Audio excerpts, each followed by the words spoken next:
Hello, welcome to the Deadly Analysis podcast. Noah is off this week, so we will be. I will be hosting this evening. We will be talking about the Netflix original film Cam. This is written by an actual Cam model, Isa Mazzei and Daniel Goldhaber.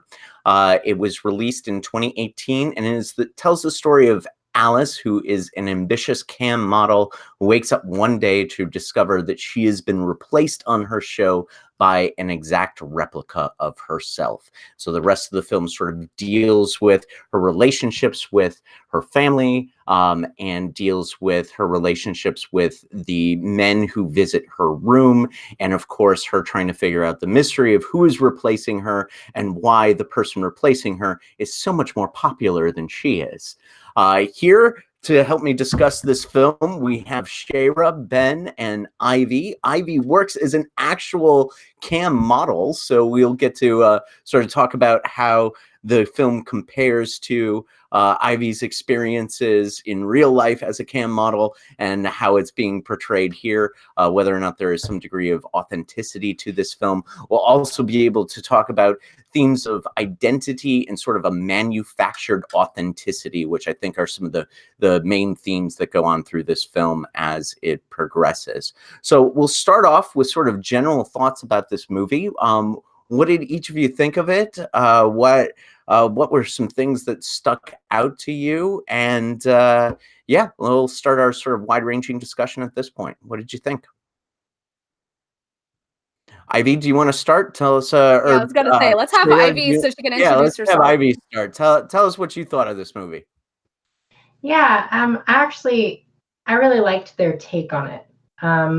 Aside from whether I thought if it was really close to what it is being a real life Cam model, I thought it was interesting that the fact that work and life and the world basically being in the internet kind of posed that possible challenge of it actually taking your life and imitating it in a weird way that you had no control over it.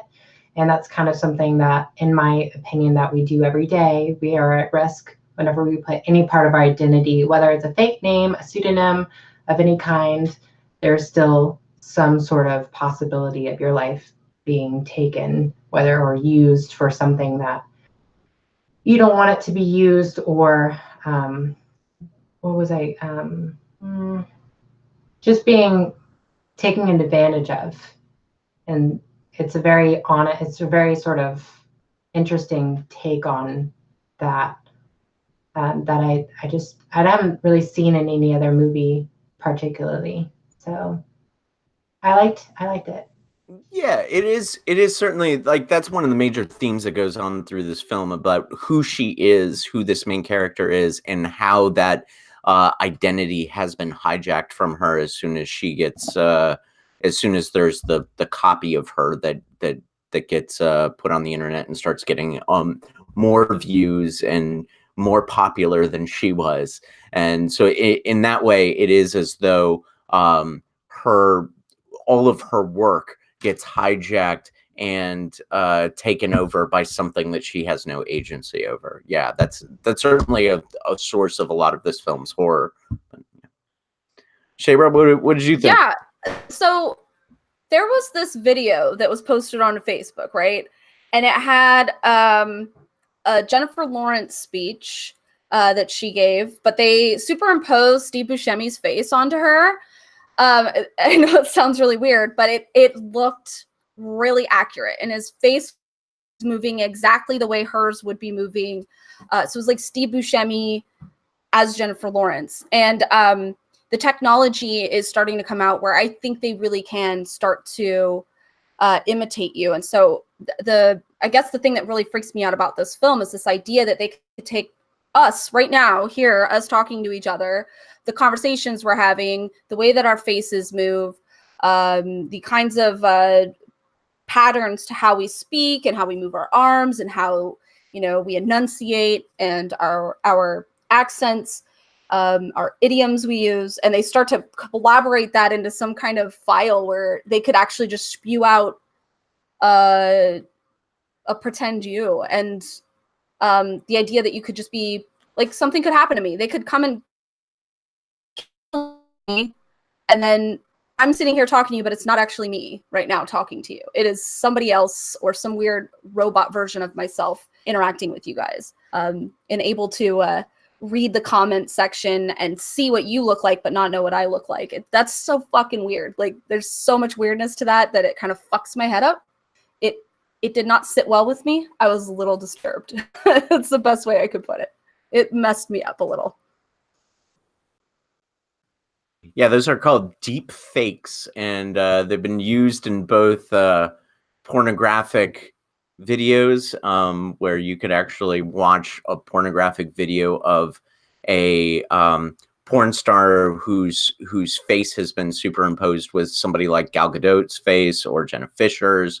Those are, yeah, I mean, I read an article about this not too long ago, and then the real fear is the way in which that technology might invade our politics in this age of fake news.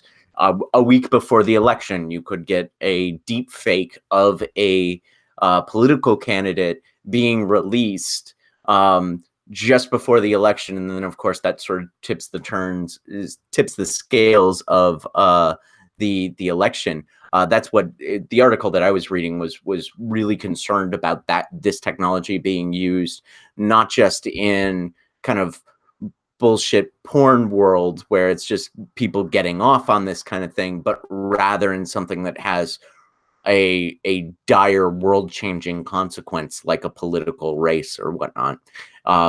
Deep fakes are deeply scary in this world, and that's where a lot of the suspense and tenseness of this film, where this film gets a lot of its tenseness and suspense, I think.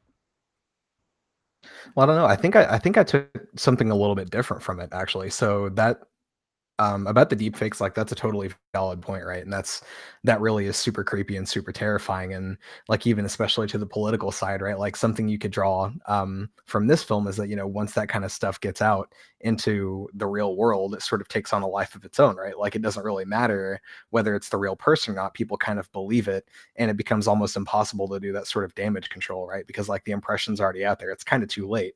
Doesn't matter what the truth of the matter is. It's just that's what the initial impression was, and it's going to have the impact it's going to have, and there's no way to kind of clean that up. But something that I thought was kind of interesting, right? So if we think about toward the end of the movie, and they're having kind of like their final standoff or whatever, something that really sort of changed, I think, my perspective on the entire film was like how the fake was represented while all that was going on, right? So like, as Teapot, as she was going by, started to get more votes and stuff, you see Lola on the camera, like in the account, sort of like glitching more and fading away. And so like, that really kind of suggested to me maybe that this was kind of like either like an analogy, not necessarily a hallucination, I guess, but really kind of like an analogy of that content and that persona online sort of like taking on a life of its own and starting to really harm the person who is the, you know, the model, the actress behind the camera. You know what I mean? It's like there's like two different people conflicting there, and one of them starts to be really damaged in her actual life because of what's going on the account in that performance. Yeah, so I'm not sure if that was like a different way to sort of like take the events, or, you know, take the struggle there, or take the horror. But if so, I think that almost like changes the entire meaning of the movie. In what ways? So you're basically saying that this film is also about how our online personas kind of take on their identity and their agency of their own. Is that? I mean, maybe, yeah. And so like, I might be thinking this coming out of my like that last quick analysis that I did of Perfect Blue, right? So that was kind of like that was kind of the story there, is that, you know, you have this person and they're going through this transition and they have this life, but then the expectation of who they were in their public persona kind of like takes on its own existence. People have that expectation. They treat that as the real you, and like, even if the real you is kind of like presented like differently, or like in opposition to that persona, they're going to pick that persona instead, right? Anyway, so I do think that maybe my perspective might be colored a little bit by that, but yeah. So I really think that this movie is kind of about that same theme, where you have, you know, the person and then the online persona that they've created and they've cultivated and that everyone in their fan base kind of sees and expects them to be. The two of those things sort of like coming to odds, particularly because of the nature of the type of performance that she does, right? So like, I mean, there's some obvious ways I think that that could be really damaging to a person's personal life, especially if their friends and family kind of like aren't aware of that kind of thing, and then suddenly they become aware, you know? I mean, like that can be really, really sort of damaging, I think. Yeah, actually, I've talked to Ivy about this, and I would love to have her kind of go into that, because that was one of the main problems that the protagonist Alice was going through, was that she hadn't really come out to her parents or her family, and so it was almost like this hidden thing. So I would like to talk to her a little bit about. I mean, she has a story about how she came out to people, so. I would like her to say it, but I know it, but I want her to say it. Yeah, it was actually an interesting decision, and it probably stemmed around because of like the story of this movie. Not that I watched the movie and decided to actually come out about it. I hadn't even seen the movie yet, but I think with it knowing, I think I knew that the internet and anybody could take some form of your identity that's on the internet and make it the thing that everybody defines you as. There's a lot of things. There's such as like revenge porn, like ex-boyfriends who get mad and post like nude pics of you, and then everybody gets this image that you're like a slut, or that you're just like taking nude pictures of you, and people judge you based on that. I mean, a lot of reality TV stars like Kim Kardashian and Paris Hilton has had things like sex tapes and nude like pictures come out of them when they didn't even want it to. And so I think for me, I didn't want somebody to take this and have me hiding it away from everybody and have people find out that I'm just this pretend slut, that I'm like behind closed doors, I'm just like very naughty and having this whole secret. And I thought, you know what, that's bullshit. Like there's more to this. There's more to this. And I think that's when I ended up, actually, it's funny, I ended up, Shayra was one of the first people who knew that I was doing this. And then I called my mom. Actually, my brother knew before my mom knew. And he was like, hey, have you seen the movie Cam? And I was like, no. I was like, is it any good? He's like, yeah, it's very Hitchcockian. Like, you should totally check it out. And I was like, okay, I'll check it out. But then I told my mom, and how I did was I kind of told her, I was like, well, I'm kind of doing this thing online, and it's kind of like, you know, I connect people with social media and stuff. And then I told her, and she's like, well, I mean, as long as it's not illegal or getting naked or anything. And I was like, it's not illegal.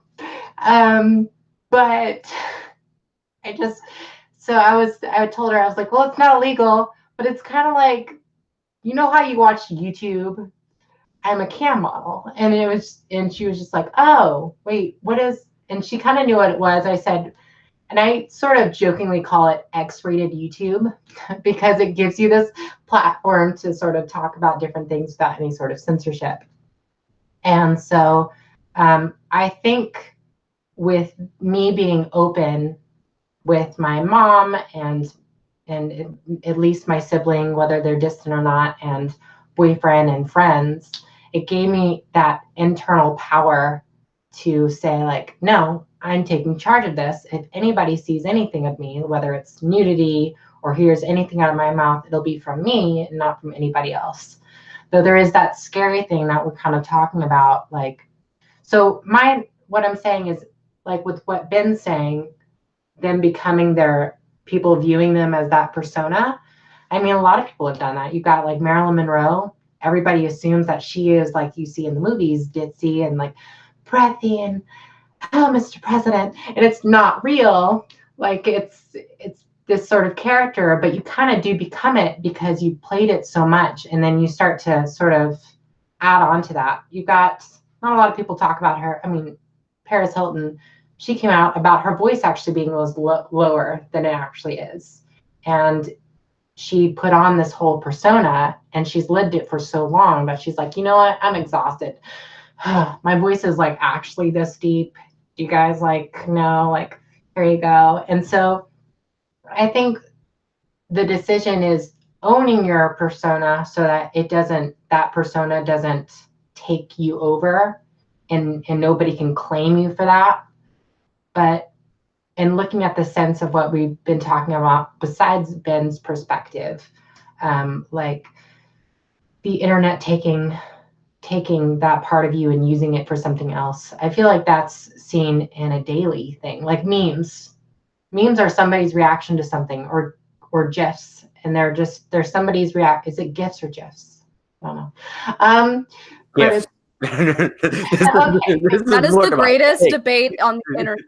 We should probably not go there. It's worse than politics. Okay. It's gifts. But no, I think like you got the guy who does the blinking eyes, like he's just that. It's the blinking white guy gif, and that's an example of somebody's reaction and actually he was doing something like what we're doing right now, where they were all talking together and hanging out, except it was a video game thing.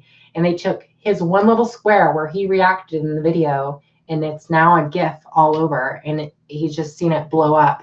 And that could happen with either one of us. We could make any sort of gesture, and it could be used whether for us or for something else or against us in some way. So I think that's something and that's one of the aspects about the internet. It's kind of a postmodern aspect of the internet, where it's all about repurposing things in creative ways. So even those memes and GIFs and other reactions that have been that fit in one context then get repurposed into other contexts, and that's how people sort of express themselves creatively. In a way, it inspires a degree of creativity in the second poster, the person who sort of repurposes one thing into another, but it also I keep thinking that this film is about identity and how those identities are malleable, and how those identities are weirdly structured. And I think that when in this postmodern internet age, we're kind of subsuming into one identity. It's as though whatever the dominant message on Twitter is what the internet and therefore the whole populace thinks. And that, I think, is a really dangerous tread in our cultural journey, because we are starting to become even more homogenized from a medium that was supposed to democratize and individualize ourselves. So the internet was sold as this idea as you could be an individual, you could be yourself, and you have this free range to express yourself, and it's a democratic world that you are expressing yourself into, and blah blah blah. And yet what we have done over the course of Twitter and online communication and whatnot is only served to homogenize ourselves even more. And I think that's part of what I actually wish this film would have explored, that identity issue a little bit more. I don't think this film did enough in that way, but I do think that that's a theme that's in here that is worth talking about and worth sort of exploring, especially now that you're talking very specifically, Ivy, about a situation in which your lived identity and your online identity have to somehow be reconciled, and that's the type of thing that I don't have to do that, because I'm a film critic, I'm a film critic on the internet, and I'm a film critic in real life. So that's, if I never had to come out to my parents as a film critic. So they knew, they knew from the beginning. And so I think that's it's an interesting, unique experience that you have that the rest of us probably don't have to go into. Well, I think part of the reason about being open about it is because you never know, like the situation where she met somebody that guy ended up moving, and that's horrifying. That's actually probably every cam model's worst nightmare, is somebody coming in sort of doing the stalkerish thing. Well, it was a very stalker move, and you end up looking out for yourself. Like I've had a couple of moments where like somebody the other day I told Shara about it, was I think I told you about it, Shara. A guy that I had met on a dating app actually months ago ended up going online and saying, "Hey, I met you on this dating app," and I was like, "Awesome! This person knows my real identity. They know where I am on Facebook. This is great." Worst nightmare kind of thing. And we run into that kind of stuff all the time. I think it's one of those things where when you become a personality that people want to flock to, like whether it is for a sexual reason, whether it is for like they're interested in what it is that you have to say, or they find you attractive in some sort of way, or they're your release from the outside world. I think they want to find a way to go and connect with you in a closer way. And that's where it can kind of be that sort of nightmare. And so when she went and contacted him, I thought she was very much going against what people would do, but just to actually find the source of why this was happening to her, which I think there were some weirdly hidden things with that guy that I feel like the movie didn't explore, as far as, because he did talk about like, he talked about how that he knew that this was going to happen to her, but they didn't really go into depth with that, I think, as much as I thought they were when I first saw the film. Yeah, can we talk about that a little? Because the end bothered me. I don't want to like completely shit on this movie, but the end bothered me because they did not explain how that beat the situation, how changing her identity fixed it. Did I miss something? I think I feel like I missed something. No, I don't think you missed anything, because I had the same critique of the film. I mean, I think that this film has some interesting themes to discuss, but none of them are fully explored within the film itself. And so I'm actually down on this film. And when I give my final thoughts, I'll kind of explain why I can't necessarily recommend it, even though I think there are some interesting aspects of it to talk about. And since, I mean, we're doing the podcast, like we have to talk about something.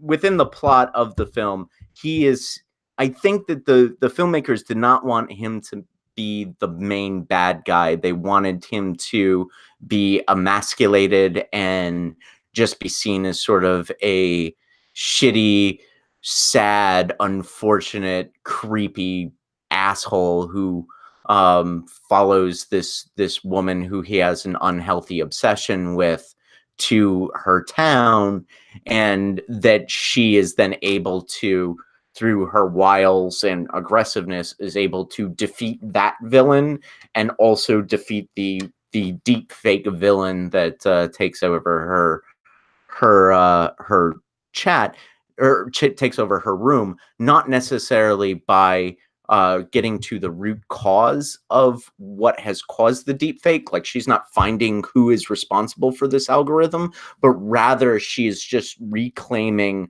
her fans from this person. And so that is, for me, that as a resolution to the conflict did not work. I agree with you, Shara, that I think that we needed a stronger resolution to the conflict where she gets to the root of the cause. But I think that the film was trying to get away with not finding the mastermind, and certainly not making the schlubby dude who moves his life for a cam model not making him the mastermind.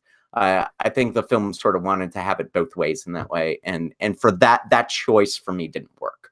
Well, see, I guess I disagree with that interpretation of the ending then too. I really do feel like they did kind of get to the heart of the problem and figure out a resolution there, because again, like, you know, from my perspective, I don't think it's like a deep fake thing. So if we notice at the very end, yes, she changes her identity.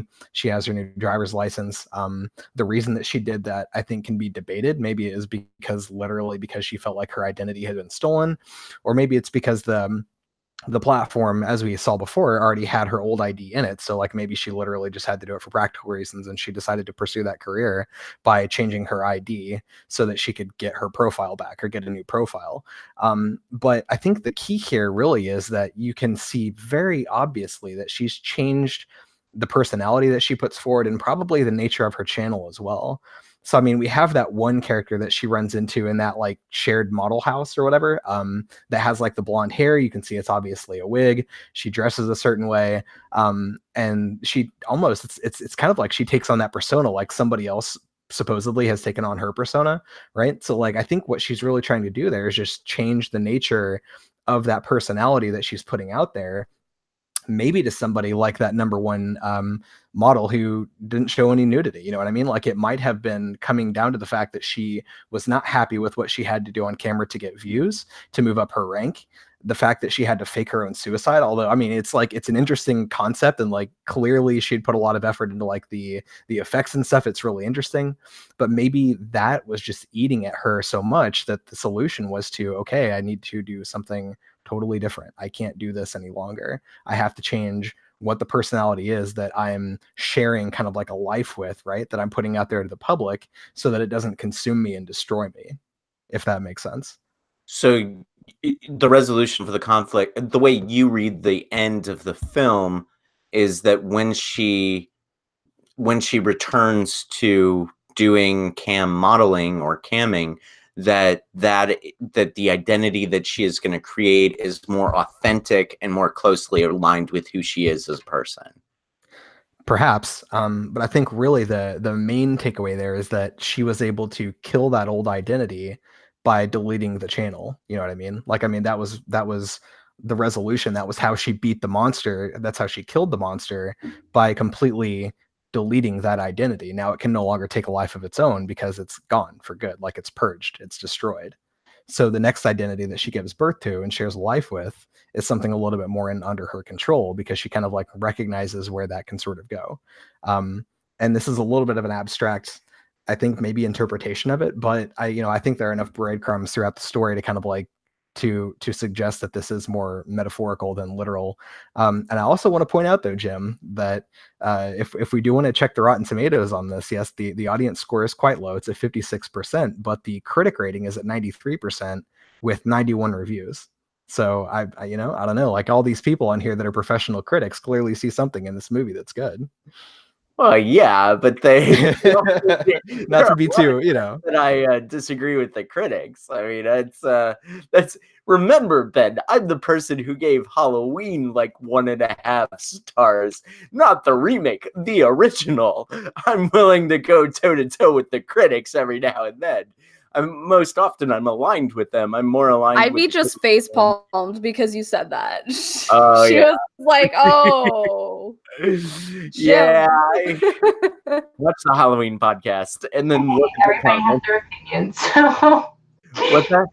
I said everybody has their opinions, so that's fine. I mean, whatever you do, you're probably wrong, but One of the comments said that this is called Jim is Wrong, the podcast. And that is exactly how that podcast went. But yeah, I mean, I'm willing to go toe to toe with the critics. Just because the critics like something doesn't mean that it's necessarily good, or that it worked. I mean, maybe some things worked for them that didn't work for me. I haven't read many of those critical reviews. I've read a few, but I still... I don't. I think we'll get into a little bit more why I don't like what about the film didn't work for me. But I think part of what didn't work for me was how that identity conflict may be subtly resolved. I'll give you that. But what isn't resolved is whether or not her identity is going to be stolen again, and whether or not the mastermind, the algorithm that produced fake Lola is capable of producing a fake everybody else, and how that seemed to be the central mystery that was moving this film along. Like, who is taking Lola's place? How is she going to figure it out? And when it's resolved in the way that it's resolved in the film, I found that a little bit unsatisfying.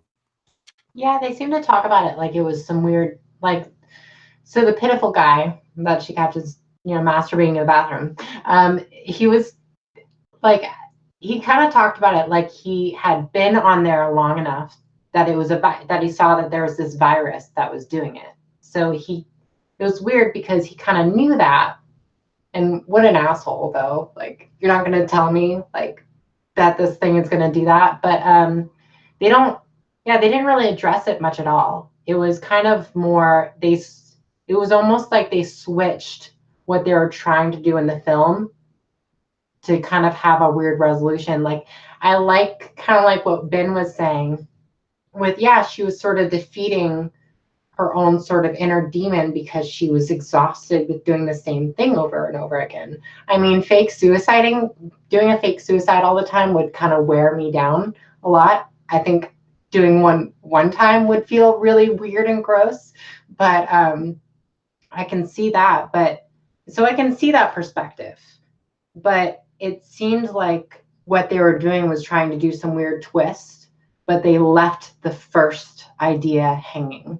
Like, they left it with the guy in his weird apartment, and then they only slightly answered it. They didn't really answer it. They only slightly talked about it with her and her mom when she was doing her makeup at the end. Like, what are you going to do if this happens again? We'll create a new account. So you're going to smash your head on a desk every time that this happens to you. And that one didn't make sense to me because she couldn't just delete her account in the beginning, because she tried to do that right away. And she had to somehow, like, metaphorically kill herself again while actually giving herself physical harm to remove some sort of entity online. That didn't really make sense to me. So I love this idea of rebirthing yourself online, because this is not the first time I've seen somebody do this, not necessarily in camming, but on YouTube. For example, ContraPoints. I had followed ContraPoints back when they were not a girl, and when they sounded like an incel, piece of shit entitled asshole. And now ContraPoints erased all the old videos, went away for years, came back, started out as genderqueer, and then moved completely over as, yes, I'm a trans woman. And she is kicking ass. I mean, she has a lot of followers now and has completely reinvented herself to be true to herself. So she started out a completely wrong version of herself that did not accurately depict who she was. She completely reinvented herself, and you would not even recognize, the difference came only to help her. So maybe that's what this character is going to end up doing is be reborn. Maybe we really can be rebirthed on YouTube. Maybe we really can be rebirthed in camming or whatever. Maybe we started out on the wrong foot and can adjust our persona. That is very intriguing to me, Ben. That idea is very intriguing to me because, in a way, I've seen it happen. So I don't know. It's kind of fascinating. Yeah, I had no idea that Natalie had like completely changed up her account or anything like that. I mean, you're talking about before she started doing videos about the Golden One and Rouge and stuff, right? I mean, like before that even? Completely before. And the thing is, she was still ContraPoints, but she was not who she is today. And it was weird because all of a sudden I started getting notifications that ContraPoints was making videos again. And I was like, I haven't heard from ContraPoints in fucking years. And watched the first video that pops up, completely different person. And then I was like, what happened to all the old previous stuff? And I look at the previous stuff and I'm like, that's not there. It just, this person, like, what? Someone scrubbed. Someone scrubbed. Kept the same name, but scrubbed. And I don't know. I think it's fantastic. I actually love that about her, that she did that. So I obviously agree with her more now. So yeah, I can weirdly say that I was in the first 1,000 subscribers of ContraPoints because of that. But yeah, I don't know. Like there's this idea that if you fuck up on the internet, it's forever there, but maybe not. You know? Well, if you fuck up on the internet, it is like the internet is written in ink. I'm sure that if there were if somebody were trying to find ContraPoint's original videos, that person would be able to find those videos. And if there was any sort of deception or whatever that they wanted to pull out or in some way expose, it would be possible to expose that deception. The question is whether or not it's worth the effort in doing that, and whether or not it would be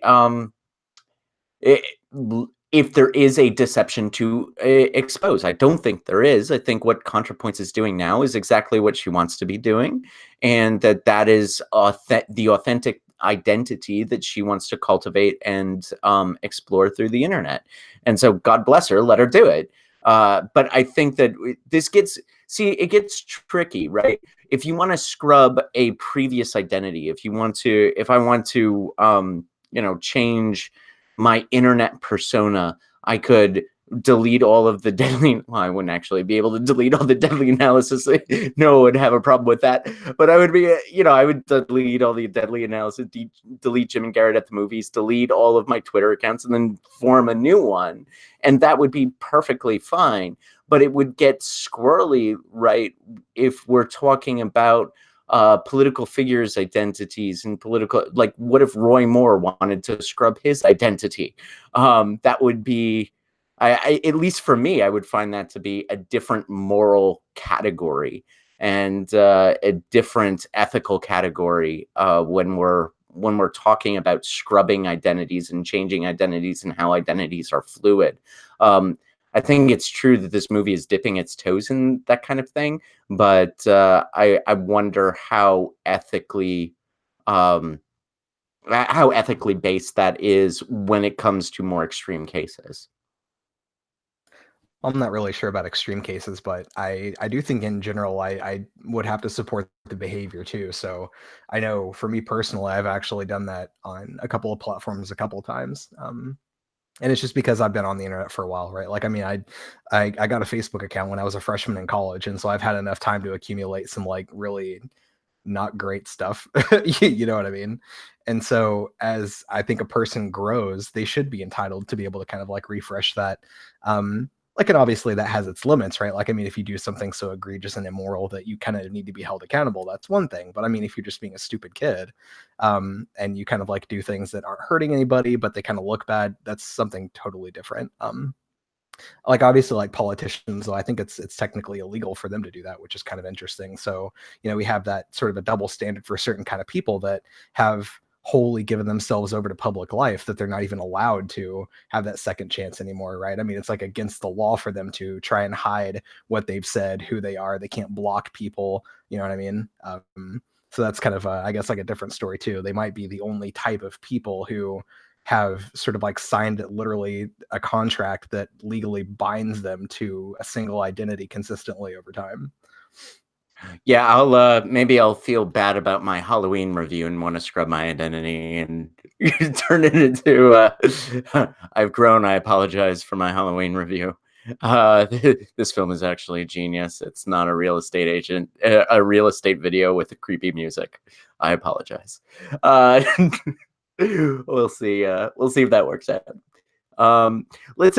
So one of the other themes of this film that I thought was interesting was how femininity and so-called. I'm going to use this phrase, although I'm not a big fan of the phrase, but it's accurate in its description of what occurs in the movie, and it's slut shaming. And how slut shaming and feminine sexuality is portrayed in this film. I think that's one of the other things when we're talking about the resolution of this film and how you see Ben, you see the resolution of this film to be the creation of a new identity. How do we read that within the lens of some of the shit that's happened to this character throughout the action of the movie, especially in relationship with her family and how she is quote unquote slut shamed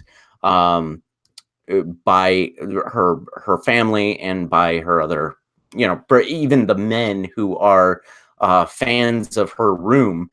They seem to think that she is capable of, or that she is willing to be a certain type of person with her, and it's that expectation that sort of drives them to meet with her when she talks to them.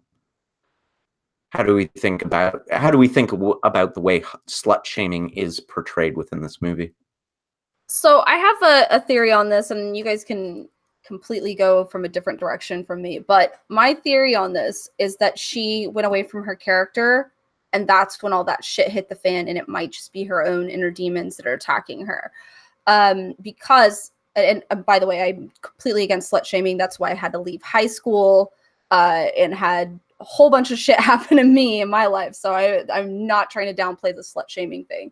But in this particular case, I think with her, so she had always been a person with 3 values, and she told what her 3 values are.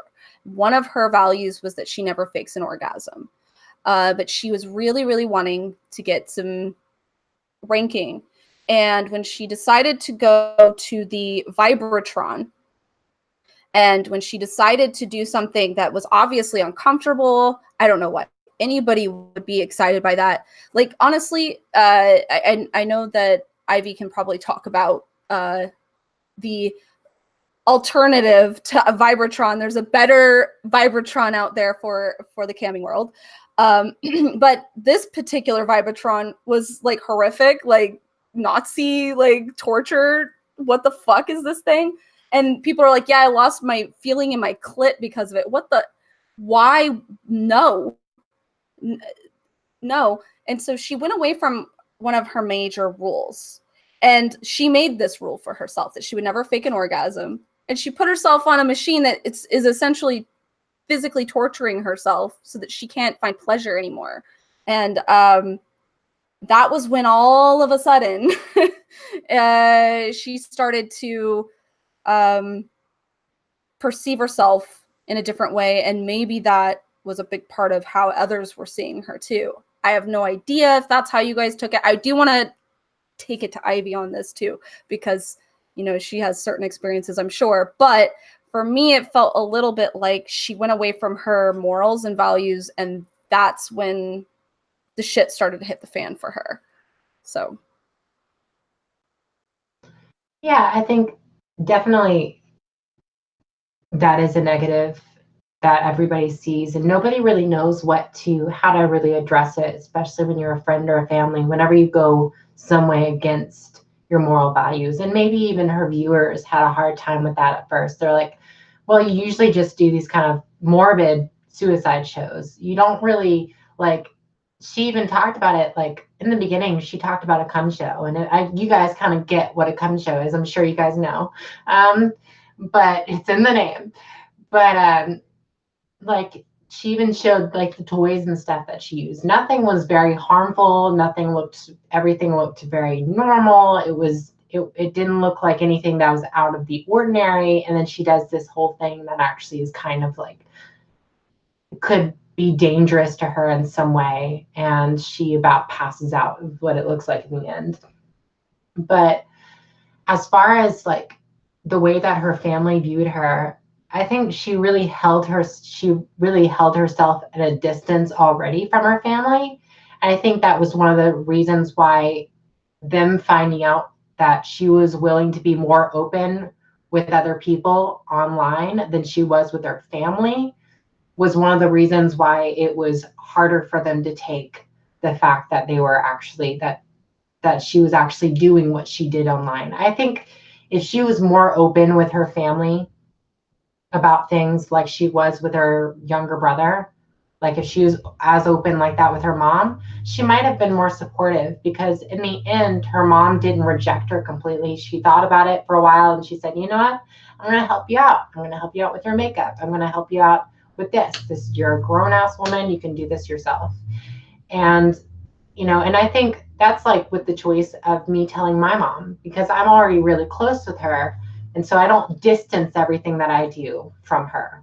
I don't distance all of that. I don't try to have a fake persona, because she was like, she never wore makeup, was always in sweats. She never really looked like what she did in our cam shows, which is something we all make ourselves up for, like different presentations. I mean, I was just curling my hair right before the show. So like there's things like that happen. But when it comes to this drastic thing where she started to not even know who she was anymore. She was getting to that drastic point, like what Shayla was saying, where it was getting too much for her. And if it's getting too much for her and her family doesn't even know as much as like the littlest things that she's done on cam, then it's going to be a really hard thing.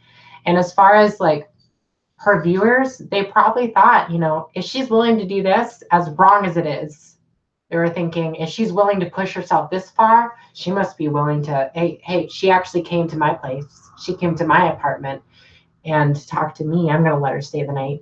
She came to my hotel and I'm going to like have sex with her in a restaurant. There's very like drastic views that a lot of people, especially the cops, that pissed me off, honestly. That was like something I had a hard time with. And I think with the mixture between, it sort of did a good job, in my opinion, of showing how people do treat you when you're not yourself. When you don't portray who you actually are, they're going to go with what that persona they think you are, the persona they think you're portraying. And they're going to go with it as if it's real. There was a guy I bumped into on the street who was just kind of really creepy and telling me how fucking hot he thought I was and trying to like get me to stay near him. And it was really creepy. If people look at you and view you in some certain way, they're going to, and you don't like act yourself, you don't do anything to tell people that you have boundaries, they're going to treat you like you don't have boundaries. And I think like with the cops, her covered in blood, that was them saying, oh, you don't have boundaries, so what else do you do? And it's just became sort of this, as wrong as it was, you can kind of see how they saw it. And it was a very sort of in your face sort of example in the middle of the movie. It wasn't really talked about much at all. It was kind of sudden slut shame and then figure it out yourself is what it seemed to be. It seemed to be part of the major climax of the movie, so to speak. Yeah, it's actually in press for the film. The writers have indicated that was based upon a real experience. This is, in fact, most of this film is based upon a real experience of a cam model whose videos were pirated and then taken. And she wasn't given credit for them and wasn't given the money for them. When she talked to the police about it, she was then treated the way we see in the movie. It was even said that during some of the pitches for the film, the producers or the would-be producers of the movie would, instead of talk about the movie, would then ask her questions about her work as a cam model and as a sex worker. And the pitch meeting sort of devolved from let's greenlight this movie to what's the weirdest sex act that you've ever had to do on camera. And that kind of unprofessional behavior is what sort of motivated the the point of view of this film and motivated the creators behind this film, according to a lot of the press prior to the movie. And I find that to be really interesting. And I think this film comes through as a feminist. This film comes through with a feminist message, in part because of the experiences of the writers, and in part because I think that this film is really trying to hammer home the point that authenticity, similar to what you were saying, Ivy, that an authentic identity is an identity that is less likely to be shamed, even though there are power structures and people who are eager to shame you.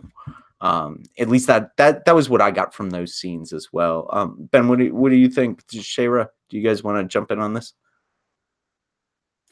Yeah, I mean, like talking about like the slut shaming stuff, and sort of being open, especially with like your family. I'm reminded, and I'm kind of thinking about her relationship with her brother a little bit on that front, and something that was kind of interesting to me, the fact that like she was so open with him already, and he kind of like knew and would celebrate with her whenever she would have success, and would reach another milestone. I think that was really cool.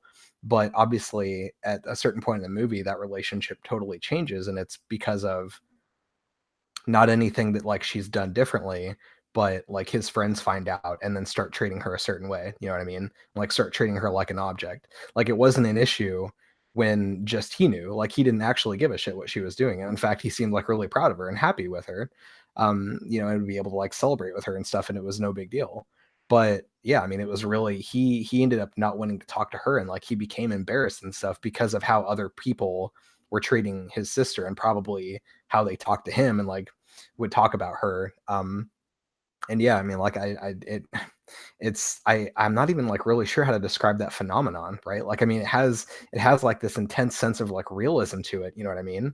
But it's sort of like a secondary effects of slut shaming destroying a relationship that she had that was previously quite strong, just because I guess what that guy felt like embarrassed. He was now embarrassed of his sister because other people knew. You know, it's a really strange thing, and I think probably that situation stands out to me so much because it's so it's foreign to me, right? Like, I mean, I don't think that anyone's ever like tried to objectify me in any way, and like obviously I think that speaks to the fundamental difference in our experiences as men and women, right? And like how we get treated by others. And that I think goes to like the slut shaming thing, right? Like there's that massive double standard there. So it's really kind of I think it seems a little bit surreal, but that is just because of my perspective of it not being something that I personally would probably ever have to experience. You know what I mean? Well, there's like a major point where things went south with the brother, right? And that was when the doxing happened. And we all, as YouTubers, know the problem of doxing, right? That's the real fear. That is where all the fear is someone finding out who your real family is, where you actually live, ways that they can actually stalk you, ways that they can actually interfere with your personal and familial lives.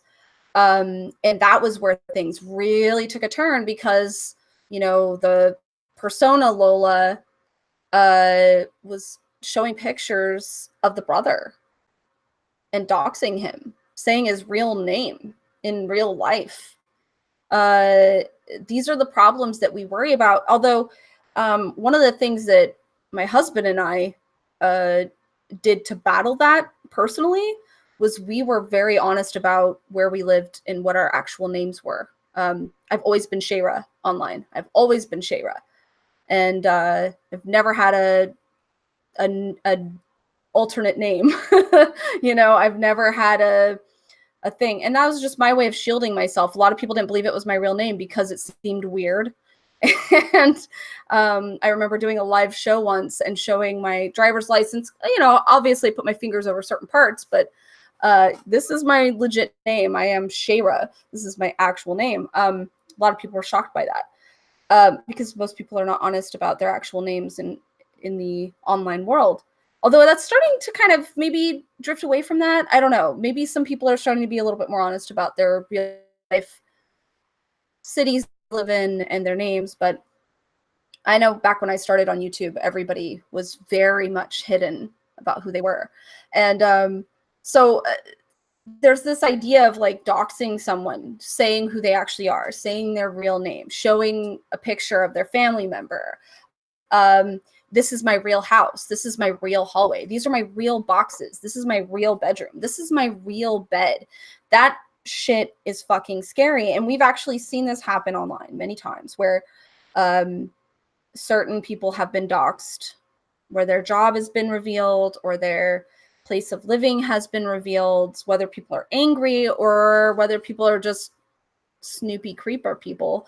It's kind of scary. And so the thing that was interesting about this is the persona was doing that. You know, the persona was doxing the brother. And that was when the brother kind of was like, hey, first off, my creepy friends have been watching you and being assholes and writing whorehouse on your wall. But now you're like legitimately putting me out there and saying my real name. Like, that's some scary ass shit. So I don't know. I just thought I'd put that out there. That was probably where the brotherly love got cut. Well, this is my real name, but I'm actually not a smoker. Yeah, I think Ben's right when we talk about how, you know, this is an example of male privilege, where I worry less about this than other people. What about you, Ivy, within your cam life? Has there been boundaries that have been crossed that you are able or want to talk about, or is this an issue for cam models within your experience? As far as my experience, I haven't really talked to a lot of other cam models. It's really been for me. I started off completely disguising my identity. I started off as Ivy Stevens, and I just haven't changed it because it's kind of created more of a brand name for me than anything. And so it's not something that I really feel I'm hiding behind so much anymore. And with having like a Snapchat where people can talk to me, and now an Instagram, and then pretty soon maybe adding on a Twitter, it's kind of, they've come into my world already. They know I live in Oregon. I'm not really shy about that kind of thing. I just don't tell them what town I live in, just because I don't want somebody showing up at my door in a random way. It could, that kind of is a little bit creepy, but I feel like people should know that in general. Just that you don't, I tell people like that, I won't tell you my location, but I'll tell you I'm in Oregon. I might tell you if I'm at this festival. I might tell you if I go here at this convention center, I'm going to be at the Exotica in Portland in June. Like, feel free to come and see me then. Like, these are moments where you can see me in person. You can actually talk to me. You can talk to me on my phone. You can message me. One of my friends on there has my number. That's fine. Like, just, I'm okay with certain parts of my identity. I usually tell people online, I don't really have a life outside of this. There's not really anything interesting that goes on. You know, I might go and, ooh, I made a breakfast burrito. Wow. You know, and then I watched a movie on Netflix. This is my life. This is what happens. And then they go online and cam. My most exciting thing right now is, in that, not in a dreadful way, in a very, I'm okay with this way, is camming. Or maybe I will go and hang out with Shayra. So like, she's a real life friend. You know, that's I've hung out with Ben before.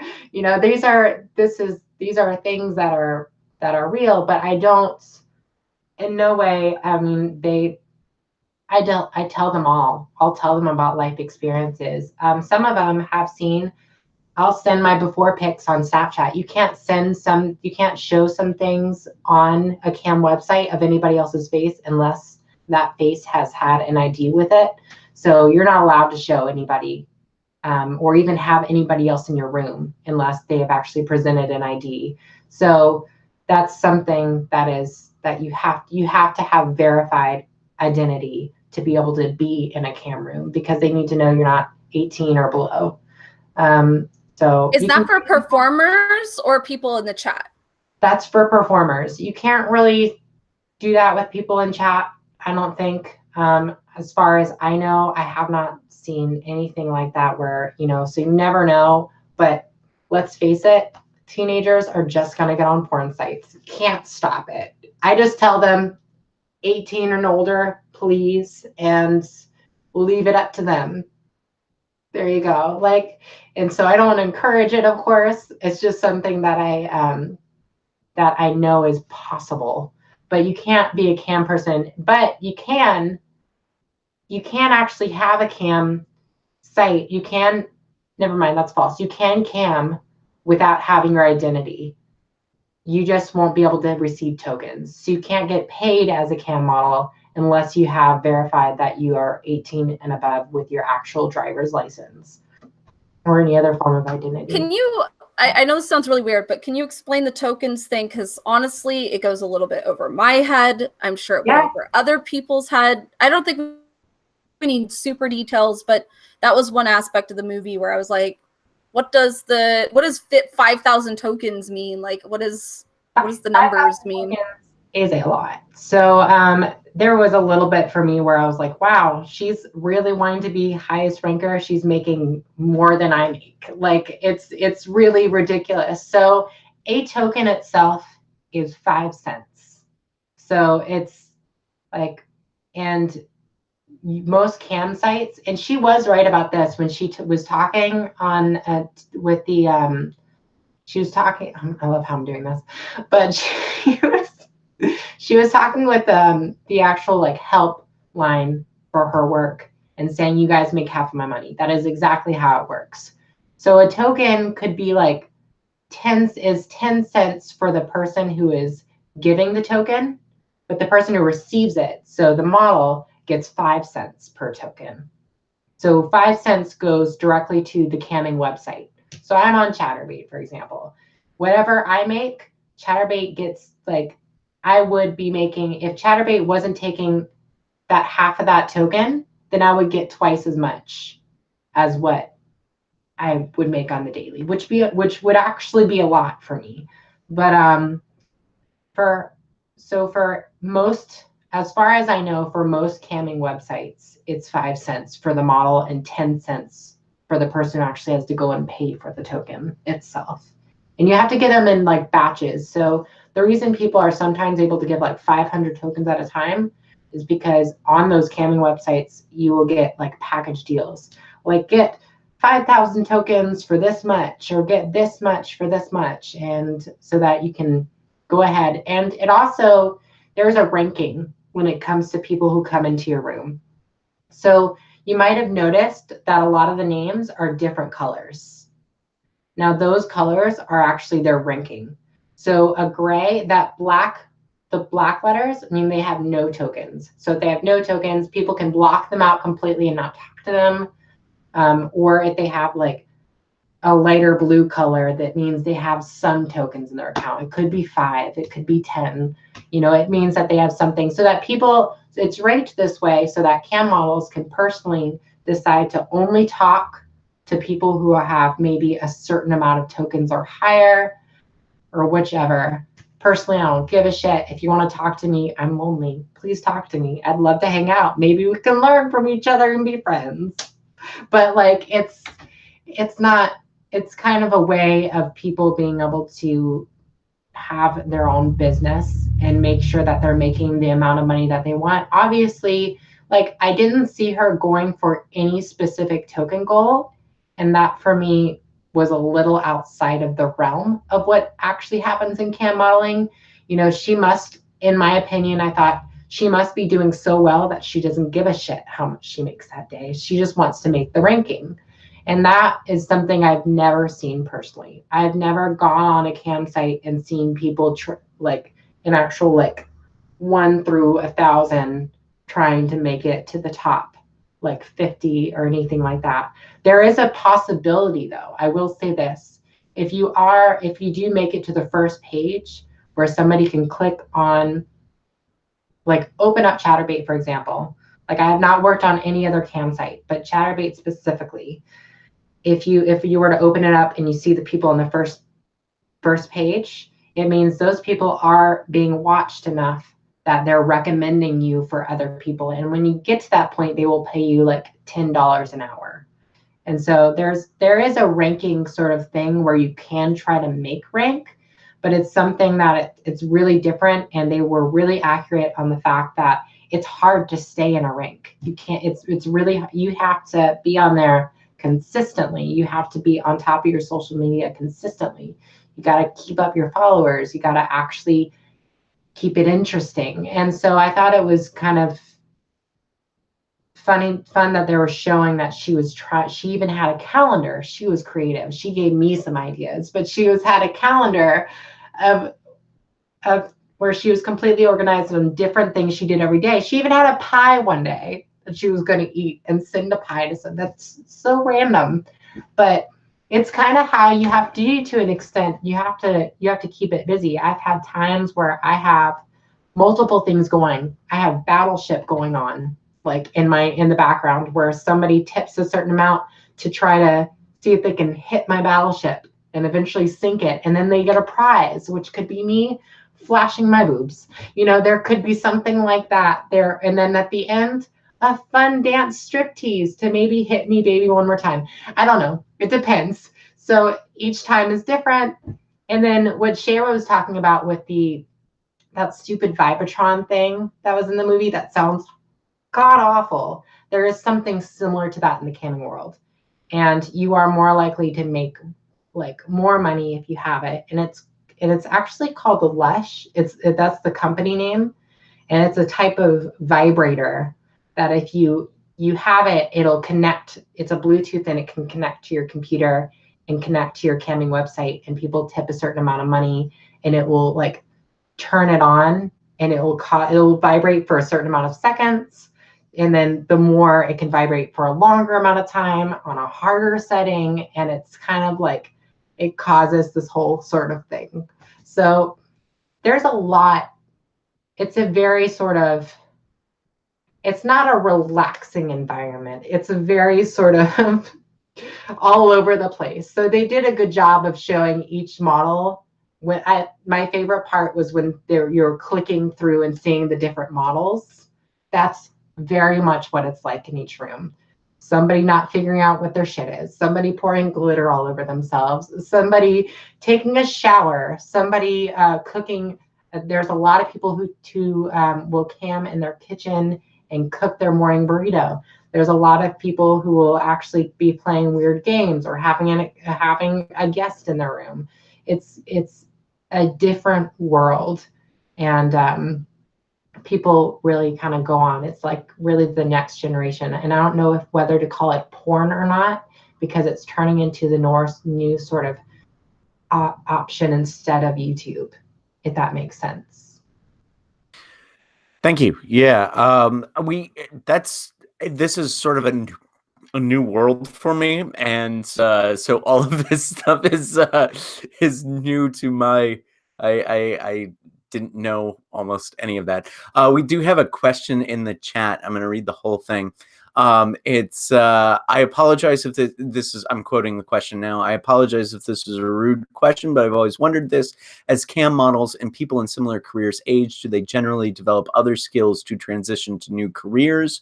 Or is it I'll cross that bridge when I come to it kind of thing? Would you be willing to answer that question, maybe? Yeah, absolutely. That's not a hard thing. And honestly, I'm fairly new to the world in general, but it has been pretty easy to dive into and sort of get very immersed in that sort of environment. And it's something where I do want to say there are tons of age range. There's huge age range. I've seen people who are in their 50s and 60s on there, and people who are of different weight size and different looks and sort of thing. There is somebody who did give a good point that there is a look for everybody. Whatever you're into, it's possible. Like there is somebody who can be into you or your look or your style and who you are, just like in the dating world. So you could be somebody's fantasy. Now, as far as like the aging thing goes, yeah, like I don't know personally if I would be continuing this like when I'm in my 40s and on, not that I even consider like going all the way up to 40, but it is an opportunity that I found that I really loved. And I I've met some good friends, and it's kind of helped me sort of develop more of what it is that I personally by myself believe and kind of want to do from here on. So there are some people who will actually move from this into porn. It is an option. People will do that. People are less likely to do that because people don't really pay for porn that much anymore. It's kind of something you can download, you can torrent it, you can find it anywhere. It's not really hard, so to speak. So, but it really, yes, it really depends on the person, to be honest. It's not something that, it hasn't been around long enough to really decide that kind of thing. If it's, Can I answer this question? yeah. Sure. So here's what's happening. I have been working with Ivy a lot, taking lots of pictures of her, and she's an amazing model. I posted pictures on my Facebook of her. She is gorgeous and amazing, but she's also educated in musical stuff and in acting. And when Jim and Ben finally figure out what they want to do with making a movie, and they work with Ivy and I and Noah, we're going to have our Deadly Analysis horror film, and Ivy will be our final girl. So look forward to that coming to YouTube near you. Hopefully that's where it goes. Me. Pressure's on, Ben. We got to write that script now. Oh, wait, I already have. Never mind. Yeah, that's. We shall see. Yeah, I mean, that's it's sort of, I don't know. I mean, when I was in my teens, I thought I was going to be an actor for the rest of my life. When I was in my 20s, I thought I was going to be an accountant for the rest of my life. When I was in my late 20s, I thought I was going to be a paramedic for the rest of my life. When I'm in my 30s, I think I'm going to be an English teacher for the rest of my life. I don't fucking know. Once I hit 40, I'll probably become like an architect. Who knows? Or hopefully a film critic. We'll see how life goes. It's sort of a weird. I think it's sort of the same in everybody's journey. Well, it's idiosyncratic to everybody's journey, but we all kind of go through these career changes as time goes on. Yeah, I will reveal one secret. I won't give details, but Ivy has been in a music video. That's all I'm gonna say. You've just outed her as a music video actress. See, I was like, in the initial tweet, like when I publicized tonight's podcast, I was like, I don't know, am I gonna out her as a cam girl? Like, is this cam with a cam girl, or are we like, how are we doing this? So I didn't do it, but so I wanted to check with you before we started actually talking about cam modeling within the context of this. So I'm glad that everything's all set. All right. Did you want to say something, Ivy? Go ahead. I said, you don't have to check with me. Just check with my manager, Shara. I think she knows. She can answer for all of us.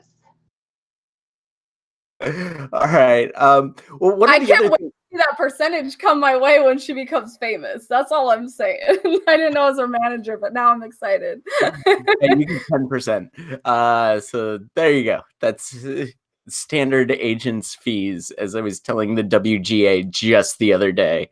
All right. We'll move. Another question. Another thing that I wanted to talk about, a discussion aspect of this, is how much work goes into a cam show. Like, we see a lot of this within the context of the film, where she's got that calendar. Ivy, you talked a lot about this. I was sort of wondering how much that is true to life. You talked about how this character gave you ideas for your own cam modeling. Can we talk a little bit more about that? I think that's one of the more interesting aspects. Is one of the good things that this film does is delve us into this world. And now that we have the opportunity to sort of check its authenticity with your experience, how much work does go into a cam show? How much preparation do you have before you start to do a cam show? Well, yeah, and honestly, the first answer I want to say is it really depends on the model. And it depends on what that person has in mind. Is this a job? Is this something you want to actually have for your job?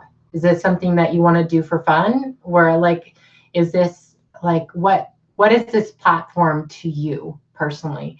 And also like, what do you know will actually get you into the room? So one of the things that I did was I actually ended up going onto a campsite, clicked on different videos and saw, you know what? I don't like that. That person's just laying there touching themselves on their phone. That's like not interesting. So like there's a lot of different things that happen. Like there was, what was it? I went into somebody's room the other day and their whole room was fairy tale themed. It was, their name was called like the protagonist, and it was really interesting. Like they laid out their about me and everything like a storybook, like their different information. It depends. You can kind of have your own persona, much as like you can on YouTube, but you kind of have to decide first what you want to put forth, whether it's mostly sexual, whether it's also conversational, whether you want to only talk to people with tokens, whether you want to do lots of private shows. Because if you don't know, a private show, somebody can actually like click on request a private show on your room.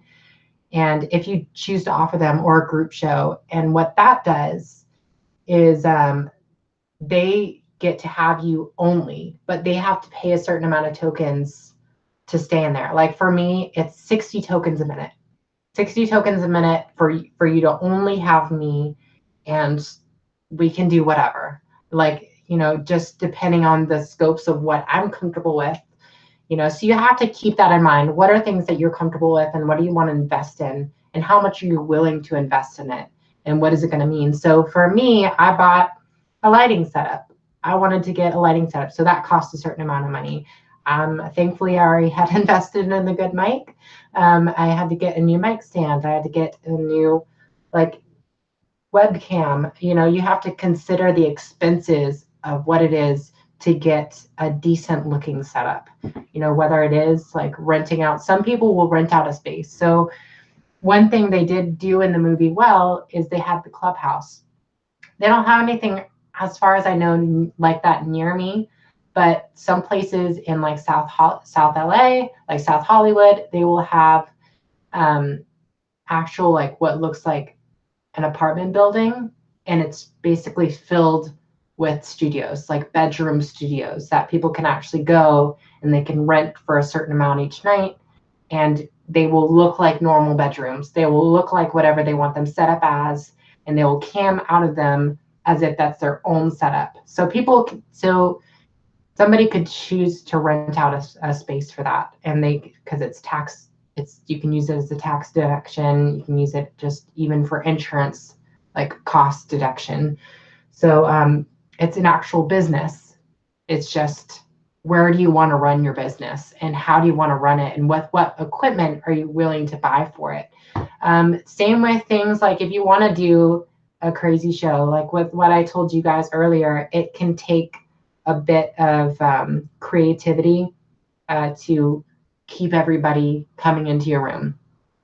Yeah, I mean, you can choose to just get naked and have people be like, "Ooh, they're naked. Let me go see," you know, and then fill up people in your room that way. Or you can actually do something creative. Like there was that part of that alternative version of her where she was in a bathtub, like in what was it, a kiddie pool or something like that. She didn't do that every day. She decided to invest in that. She bought that kiddie pool. She bought the blow-ups with it. She actually got the swimsuit. You know, she has a box of fun, which also seemed to have weirdly deadly items, and you know, like sex toys, if that's your thing. So the range could be, I mean, if you really wanted to go in it cheaply, you could just get a good webcam and go from the mic and the webcam, and maybe use a couple lamps. I had just basic lamps in front of me and they looked awful. And I started off that way and eventually built up and got umbrella lamps and all kinds of stuff, and got a new computer for this. So for me, it cost probably like, I don't know, like close to $1,500 to $2,000 to actually get a decent setup, to actually get me started. But it really depends on the person and what they're willing to do and how much they're going to take it seriously. Cool. Thank you for that. That's Jim always yeah. blushes when you talk about this. He's like, I don't watch this. I swear. Oh. Do you know how many people come in my room and they're like, so I don't normally come into this kind of stuff, but like, so what do you do? I'm like, all right, you're cool. You don't have to go anywhere with this. Just start off slow. My name's Ivy. You want to read my bio? Go down below and you can ask me questions. Okay. Yeah, I don't know. It's sort of it's interesting to talk about, like, it's rare that we talk about movies and their relationship to the world that they're depicting. Like, it's not like we had a real Exorcist on when we talked about The Exorcist. So this is a little it's sort of a stranger podcast. I hope that that We our are viewers will enjoy it. educating. We are Great. educating the masses. Certainly are. One thing that I had one last sort of discussion point that we could talk about, and then we'll sort of move on to final thoughts. Unless Shayra, Ben, Ivy, unless you guys have another point that you sort of want to bring up and kind of talk about for a little bit, or I could just move on to my last little thing, and then we'll wrap up. What do you guys think? Okay, I'm going to take that as a yes. Wait. Yes. All right. So I just want to say about this film that when we started out, it seemed kind of like quirky and happy. And then there was this like suicide scene, right? And she went all horror show. I don't think that kind of stuff is actually allowed. I'm not sure. I'm pretty sure though, like the faking of suicide stuff is not allowed. And I know Ivy is probably going to be like, yeah, no, that's not allowed, right? No, not at all. Okay, yeah. So, does that mean we can open up a market for cam girls that can fake bloody scenes? I'm just saying maybe that could be a business idea. No? Okay. I don't think snuff films is what we need. Damn. All right. I guess we just have to do the Deadly Analysis horror movie. That's where we're gonna have to. We'll add in a snuff film scene in our script. Get to work on writing it, Ben. But yeah. So what is? I mean, okay. So that is a fair question, though, Ivy. What? Obviously, that's a line that was crossed in this film. What is that line? What is the line in which the most extreme thing that you could see or do in a camp show? So you're not really supposed to show anything that could have blood. I remember I actually had a cut in my finger, and I was like, you guys, like, I had this cut, and they're like, and one of my mods. So a moderator is somebody who will actually, you will assign in your room that will help, like, block anybody for you. So she didn't have a mod. Well, I think Tinkerbell was supposed to be her mod, but they weren't, because she was going through and blocking people with her own mouse, and that would be exhausting. And so most people have a mod to help, like, already pre-block or block anybody who's spam or being an asshole or anything like that. So they'll clean up your room for you so you can just do your show. But they were even telling me, like, when I almost showed, they're like, no, don't, because you can't show a drop of blood. They will ban you. See, that's one thing I know about Chatterbait, is they're known to be fairly ban happy. So you can't do anything that has blood.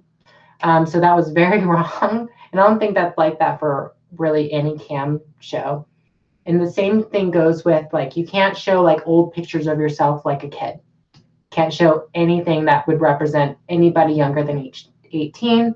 So you're not allowed to have any of that. So if a kid were to walk into your room randomly, you got to turn off your camera, because that could be bad for you. Just because they want to be, they're trying to be very censored to that degree.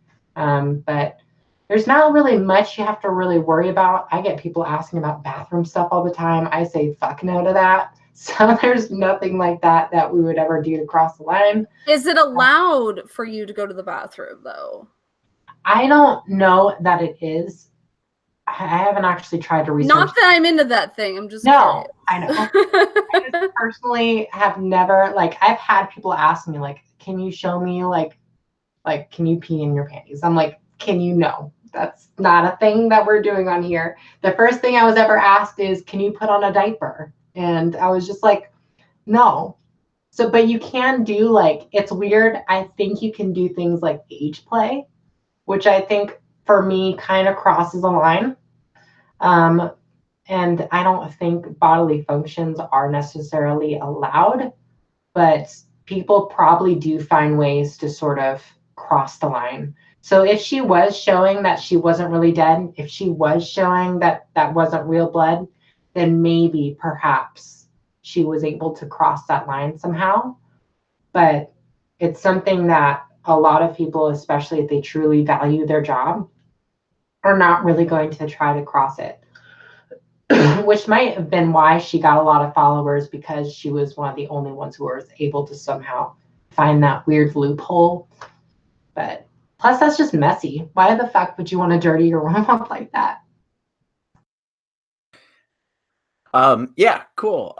So moving, there's one other thing that I wanted to talk about that I thought was interesting about this film, and it talked about how she was constantly striving for a sense of authenticity. She was constantly striving for a sense of that she was just real with her room and with her followers. And this is something that I think all of us can speak to, because one of the things that animates YouTube and these online interactions with other people is a sense of manufactured authenticity, a sense of that the people watching want to be sure that the person they're watching is really real.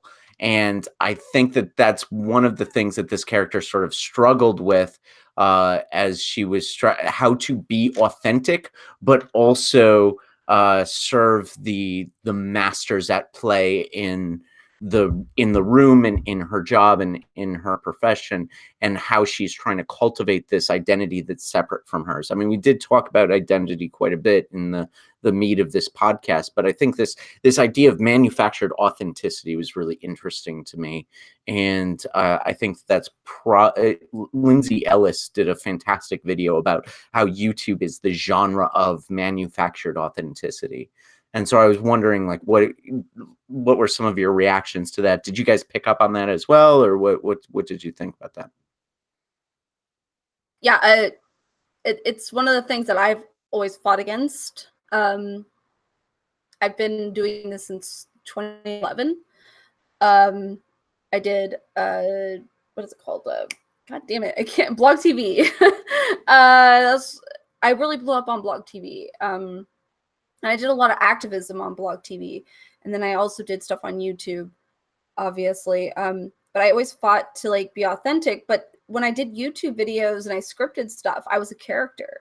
I purposely, my main theme that I like to do on YouTube was I pretended to be this dumb valley girl who was asking questions about the Bible that are probably very philosophical, but I did it in a valley girl way to try to show that even someone who has the worst accent on the planet could possibly be philosophical. And in a way, it was making fun of the fact that my roots are from California, and that the accent has a certain persona attached to it. What's interesting is I met people in real life based off of the videos I made who thought that was actually who I was. And when I sat down and talked with them and, drank wine with them and ate cheese with them, they were like, "You are really brilliant. I thought you were an idiot." And I'm like, "Why?" Like, fuck you. It's almost like this, like, what? And they're like, "Well, you played this dumb Valley Girl character on a YouTube video." And I'm like, what the hell does that have to do with anything? Like, that's a character I played in a YouTube video. What does that have to do with who I am? And then I realized, oh my fucking God, they think that's who I am. And then I start thinking of all the comedy movies I watch where there's someone playing a ridiculous character. And I'm like, are there people walking around thinking that's who Adam Sandler actually is? or that's who Chris Farley actually is, or that's who Mike Myers actually is. Like, that's crazy to me. So I mean, I guess it kind of depends on who's watching too. Like, who are you? Who are we? What are we leaving out there? Well, something that's unique to YouTube is just this idea that the person talking is being authentic and being genuine. Like when we go to see an Adam Sandler movie, I think we know that he's putting on a character. Well, maybe not Adam Sandler's putting on a character, but Daniel Day-Lewis is putting on a character, or other actors are putting on a character. But in YouTube, and I suspect camming as well, the idea is that the person on the other end of the screen is being genuine and authentic, and that is who they are. So I'm actually not surprised that somebody thought that the character you played on YouTube was really you, because I think it's a symptom of this genre and of this medium, that on YouTube, we expect the person on the other end to be the person on the other end. And it's not the same genre convention that we have for film and television and stage, et cetera, et cetera. Nobody ever walks up to Laurence Olivier and says, "Oh, so I thought you killed yourself in Denmark that one time." That's the type of but if he had done that as part of his cam show, then there would sort of be a different expectation there. It seems that was one of the things that this film was trying to get at. Ben, do you want to jump in on manufactured authenticity? Or Yeah, I mean, there was something that I was kind of thinking about. I was sort of wanting to save it, I think, a little bit for my final thought. But yeah, like, I mean, I do think that's not terribly surprising at all. Primarily because I think, like you said, Jim, like YouTube's a little bit different, right? And so I know that some people, whenever they jump on a camera, what they do is going to be highly manufactured. They're going to have a script. They're going to have this character. They're going to like put something into the production. But other times, they're just going to get on and be themselves, and that's actually sort of who they are. And I think in our case, like in this podcast, you know what I mean? Like I don't think in my interactions with any of you outside of this that any of you have been like really any different, and neither have I. But I know like other YouTubers and stuff. So for instance, a while back, there was one guy that we wanted to get on because of like personal connections and friendships to do a show. I think we were going to do like some zombie movie. No, it was a cannibal movie, Ravenous. And it was kind of weird because I was actually sort of a fan of this guy's work on YouTube, but that gets a little bit awkward, right? Because it's like my perception of this person is because of their videos that are like highly scripted. And I think I like this person, but it's mostly because of the work that I've seen them do. And so that can be kind of like a little bit of a clash, I think, whenever you go to actually meet that person. And so I think that there's kind of like a necessary barrier that a lot of people put up, that they don't want to have like friendships or try to develop friendships with fans because of that expectation that's already there. And that's just going to lead to disappointment because in a lot of cases, and in particular that case, from what I understand, this person is not that in real life. You know, I mean, when somebody comes on camera, maybe they're extremely gregarious, maybe they have certain political views that they put out there because it's how they make money. And then you have that expectation, but then you go to them in real life and they might be totally different. And what this goes back to actually also is a while back there was a video that Blair White did, and like obviously, as everyone knows, Blair White is famous for being trans but also like highly conservative. And she did a video talking about how her interactions with other conservative sort of like pundits for the new media have totally opposite views in real life that they put forward in their content. You know what I mean? So it's like this, it's totally fake. And it's not even just the personality at that point. Like you're literally selling a political viewpoint.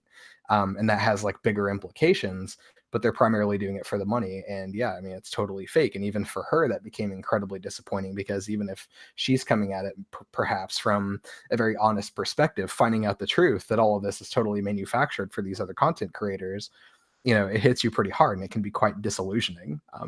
But I mean, that really just depends on the type of content that's being created as well, I suppose. Sure. Do you want to go ahead and roll that into your final thoughts? Oh, sure. Yeah.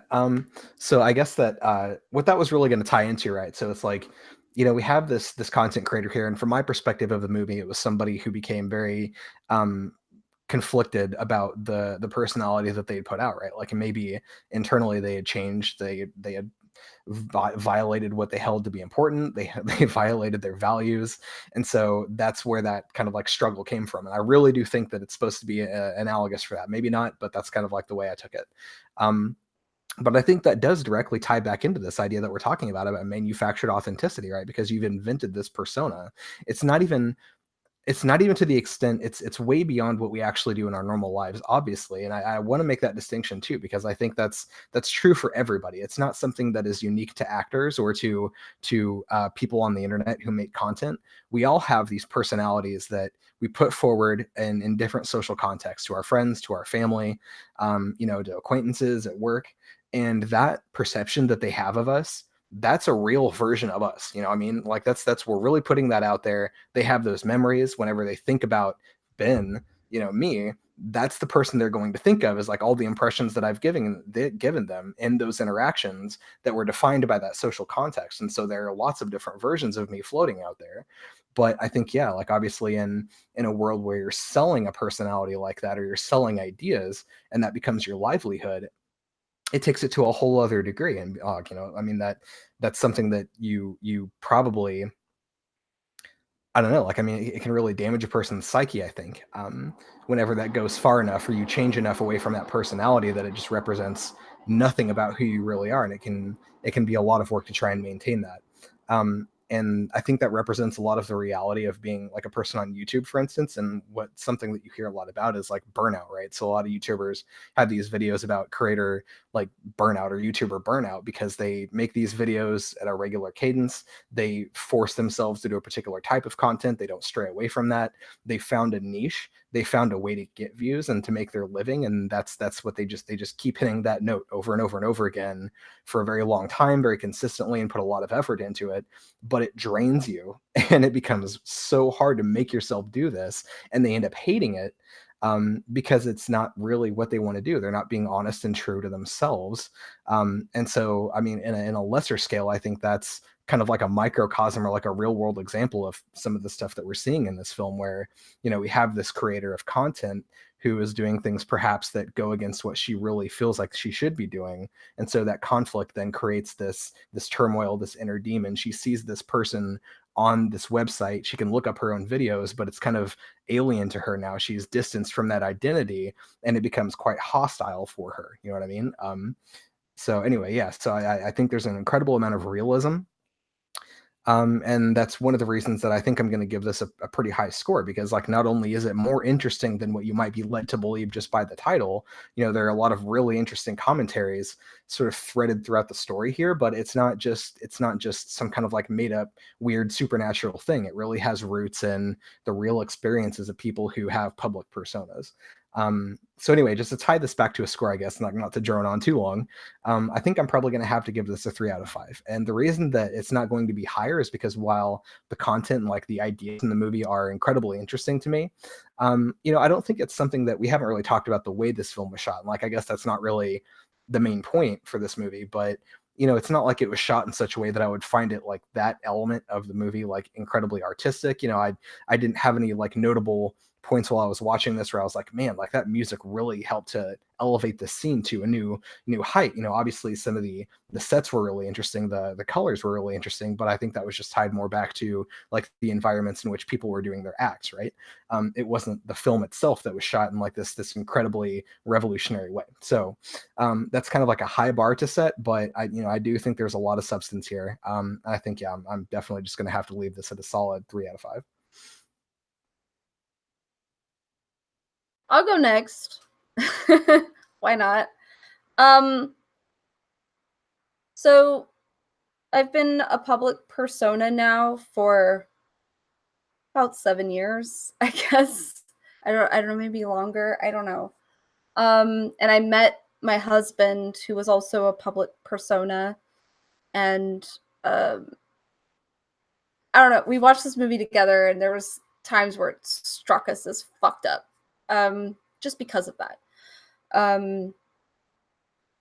It does understand what we have to go through. It totally hits those notes. Obviously, the person who wrote this understands what we go through. and understands the problems of our persona versus our real us. Obviously, Daniel and I were a lot more punk rock in our personas. There was one point in time where Daniel got really upset at people disagreeing with him and saying they were going to come and kick his ass at his house. And he was like, here's my actual name. Here's my actual address. And he like said it on a video and he's like, come and fucking try me, bitch. And I was like, holy shit. Like, Daniel, oh my God, what are you doing? And so there's those moments where you kind of explode and you're like, just come at me. There's the final girl moment that happened for Daniel in this world.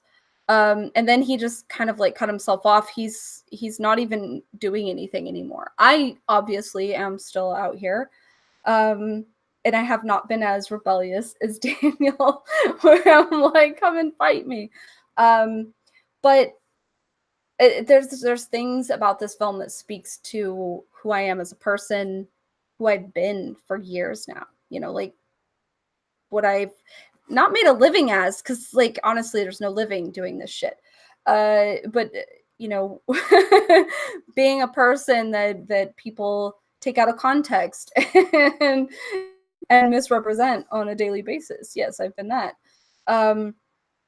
So yeah, I thought this film was very realistic, and that speaks to me.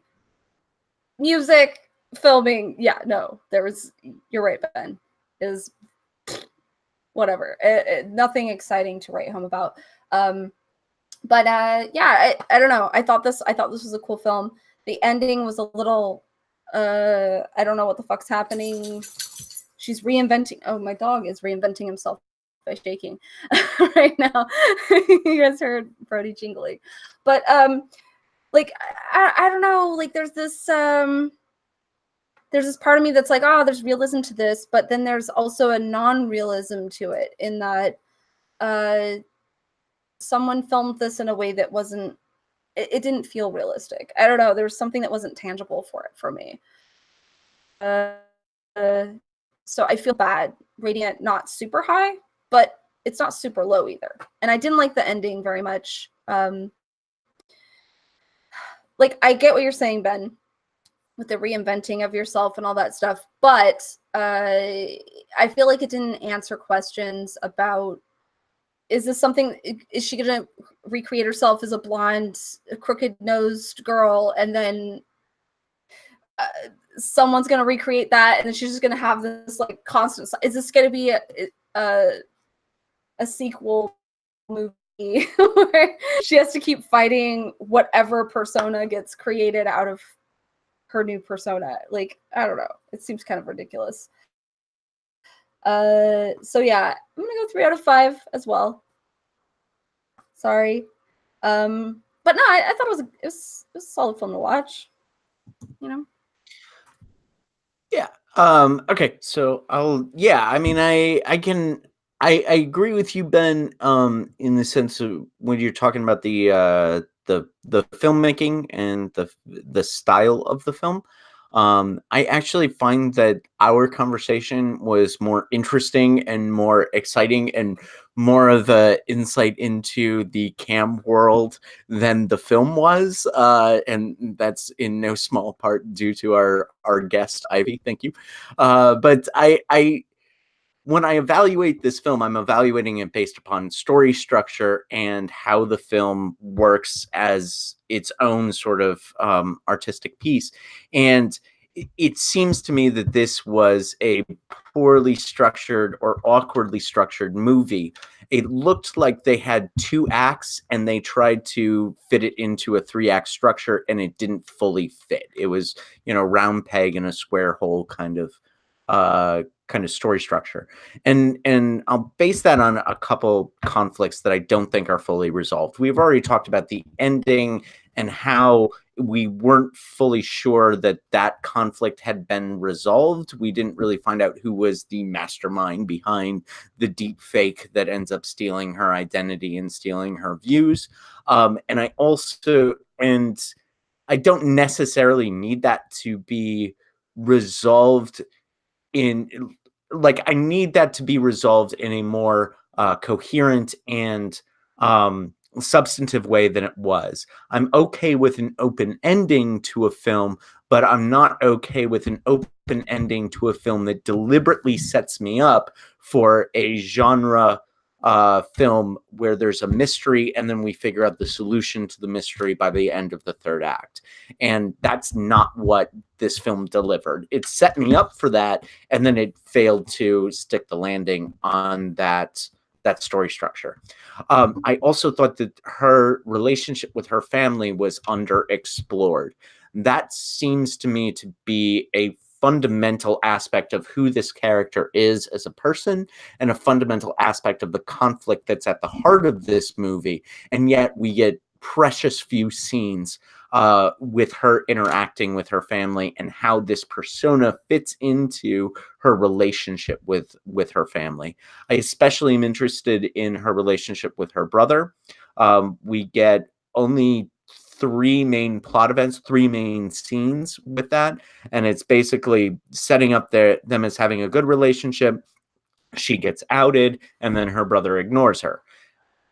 Tell me more about, like, if that had happened with one of a person that I care about, and there was a moment that caused a rift between me and a person that I care about, then I would try to fix that relationship. There would be more plot events, there would be more scenes, there would be me attempting to alter my ways of healing that conflict, and we don't get to see that in this film. And that relationship is the central heart of this film. If we're not going to do a mystery, then we need something else to hang our hats on. And it seemed to me that the relationship between her and her family was a thing that we could hang our hats on, and yet I found that to be not explored well enough. So as a whole, and as this sort of just evaluating this artistic piece, I can't necessarily recommend it. And so that means it sort of falls below a 3 stars for me. Although I think it has its merits, at a whole, I'm going to give it a 2 stars out of 5, because it's not as a cohesive story, it doesn't hold together. That said, there are a lot of interesting themes about identity, manufactured authenticity, quote unquote slut shaming, and an intro into a world that I had not been exposed to before this film or before this conversation. So that's my final thoughts. Ivy, why don't you close us out? What do you think of this movie? Yeah, it was hard to not partly go biased because of the fact that I do have the same profession as the lead actress, and a few of the other women in the film. And so I did take that into account. And it sounds like we all sort of agree a little bit with some of the things that Ben said when it came to the sort of staying strong in who you are, and kind of like dealing with sort of being burnt out in a way with what she was doing. And I can definitely see that and agree with that to that standpoint. I think with the film, I'm going to start with what I did like. I did like the fact that it was introducing this new sort of concept, and introducing this industry in more than just sex, because they didn't really focus on the sex part of it. It was something that was mentioned. There was some nudity, but it wasn't focused on. It wasn't like scandalized. I think the only people who really did it were the people who misunderstood what was actually happening, like the cops, like the like even some of her viewers, whenever she went a little over the edge. And that's when the slut shaming happened. And as far as her family goes, I think I felt like there wasn't enough of her personal life in general that was shown. And I felt like with the film that it was too short with all the ideas that they had going on with it, that they ended up leaving holes. And I wasn't a fan about how like it seemed to stop. The movie seemed to stop after she met like one of her like viewers, it was a Tinker Boy. Like she met him, and then it just there wasn't really an explanation of why she would hit her head on a desk. Like for me it didn't really translate how that works. in that world. It didn't really seem to connect with the camming world very well, you know, whether they were just voting for her more or not. It just had two different ideas and decided to end with one of them and not answer the other. And I didn't like it. It was, sorry, I was reading a comment, but it just, there were too many holes in the film for me to actually really recommend it in a serious manner. The only way that I would recommend this film is because it did a good job with bringing up the camming world in general and how it can actually have an impact on your life more than just sex. So, and I also really liked the fact that the character themselves, they did set her up to not let fear get in the way in her being able to still do what it is that she loved and staying true to herself in some way or whatever that was. We just didn't really know who she was enough to really root for her. I didn't like her enough in the movie to really root for her. She wasn't that likable. She just had a worried look on her face the entire time. And so the movie itself, I don't think I would give a very high rating. It's not something I would really go and watch in my spare time. It's something I'd watch mostly for the subject matter, which I totally understand why anybody else would. And it's very accessible on Netflix. But I think with the rating, personally, I would go with about, I would say maybe closer to the 3 out of 5. Personally, myself, I say the same as Ben and Shayra. It's not totally horrible, but they didn't answer and they didn't make it as good as it could have been, in my opinion.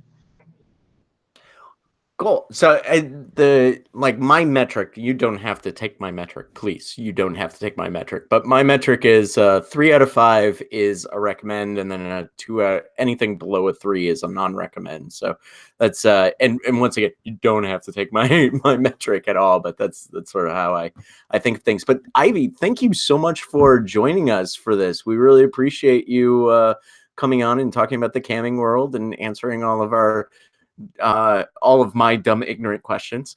So I certainly appreciate that. Do you want to tell people where we can find you on the internet and tell us about your room and your site?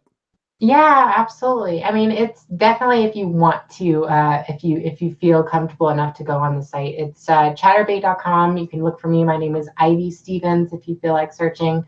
But if you don't, if you're like, nudity or porn site, you can also find me on Instagram, Poison Ivy League at Instagram. So those are the places you can find me so far. Thank you so much. And once again, thanks for coming on here. We really appreciate it. I think you added sort of a real authenticity. Since we're talking about manufactured authenticity, you've added an authenticity to our discussion of the movie, so we really appreciate that. So join us next week when we will be talking about Clockwork Orange. Yes, we will be getting real droogs to come on and talk to us. Real people who have been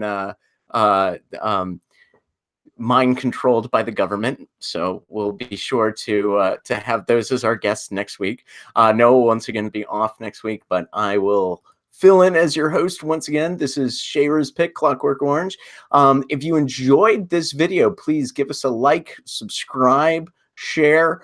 Check us out on social media.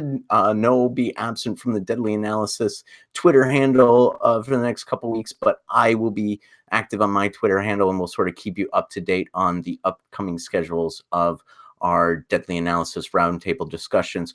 Also, be sure to look for, we are going to have some more different content. Right now, we've got our shortcut series with Ben giving us 2-minute reviews of some horror films that may or may not continue, and we have definitely got another shortcuts series coming out later on this week as well, where Ben and I do a quick sort of movie pitch, and you'll be getting to vote on which movie pitch you think is better, Ben's or mine, as those videos come out. So hope you enjoy those videos as well. Can I just throw out join us there?